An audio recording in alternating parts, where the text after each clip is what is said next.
So for my objectives, at the end of the course, the student will be able to recall the roles and importance of research in nursing, be able to discuss the purposes of research in nursing, and define the roles of nurses in the conduct of research. For our topics, definition of research, importance of research to nurses, the purposes of research, and roles of nurses in research. So what is research? Here you will find different words that would define what research is.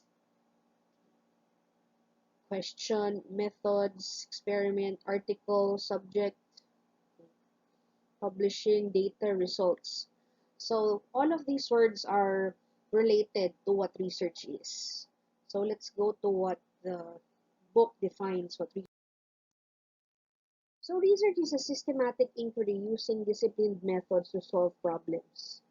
Meaning, we do research if we want to solve a problem and want to find an answer to that problem.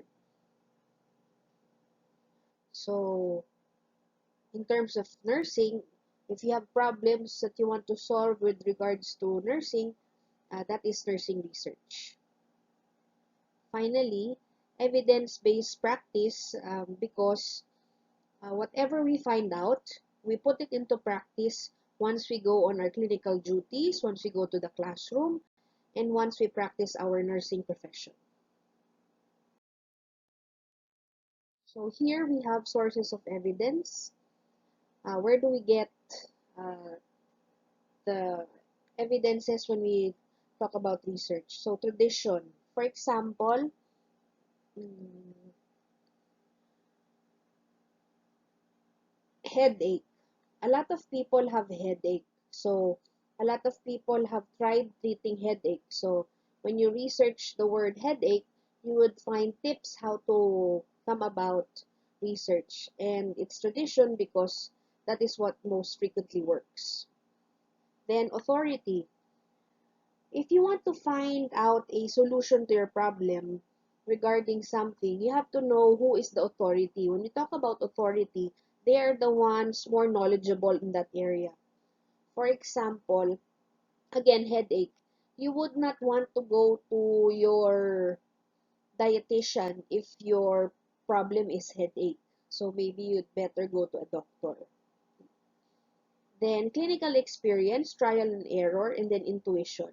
So for trial and error, not everything we find out is found out overnight. Sometimes we have to test and retest before we come up with a correct solution that works. And then intuition or gut feel. Sometimes, especially for women, I would say that people find out the solutions because for them it feels right. So sometimes by putting that into, by testing that intuition or gut feel, they find out whether it is right or wrong. Then we have logical reasoning, inductive and deductive. When we say inductive, we try to induce something from the beginning.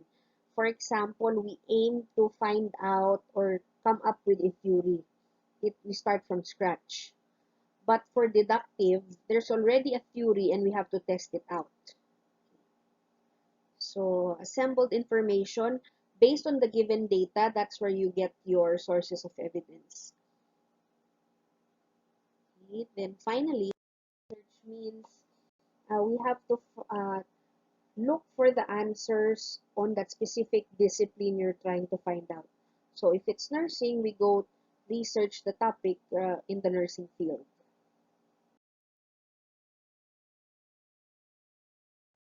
So what is the importance of research?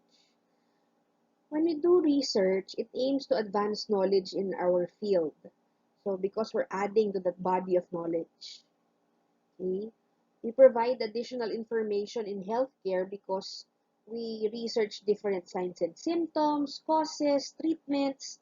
So we are able to provide better patient care because we have more information regarding their illnesses or sickness. Then It allows nurses to incorporate evidence-based practice in their clinical decision because, as I've mentioned, once we nurses read the current studies, we try to test it or we try to apply it in our practice, and then we find out whether or not it works or it is successful. And then we can familiarize with the best practices of nursing care by reading again what works the most in terms of providing nursing care depending on the disease or the case of the patient. And of course, finally, we promote lifelong professional development in the discipline of nurses because education and research is an ever changing process. It is always continuous, so we don't stop until we learn. For the purposes of research, there are different types. Okay, one is to identify. This is the simplest type. This is when you want just to know about something. What is it about? What is the study about? Okay, so that's to identify. Then to describe, it's a little bit deeper, but still simple enough that we just want to describe things such as what, when, where, how. Then for exploration, this is when we start to ask why things are as they are. Okay, so that's to explore, is to figure out why. Similar with explain, we want to explain how things work, why they are as they are, and then what do they mean, okay, what happened for these to occur. Research can also be used to predict. Okay, so for example, if patient A does this, it will result to that. Okay. And then for control, if we place certain variables, later on we'll discuss more what variables are. If we control the environment they are in, for example, a studying student, let's place one in a quiet environment, the other in a noisy environment. Let's see who studies better. Okay. So we can control the environment by the noise, the environment they are, the atmosphere they're in, the people they interact with. So that's one of the purposes of research. And lastly, our topic is the role of nurses in research. So nurses are able to participate in journals and discuss the research articles. They also attend professional conferences to present their research. And then, as I mentioned earlier, we can evaluate completed research for possible use in practice. Maybe to check whether or not it works for your patient. And then we also assist fellow researchers to develop an idea or study relating the health of our patients. And then we can also provide clients about the information about current studies. And finally, the role of nurses in the research is for them to conduct their own research with regards to nursing, the nursing profession. Okay? Thank you.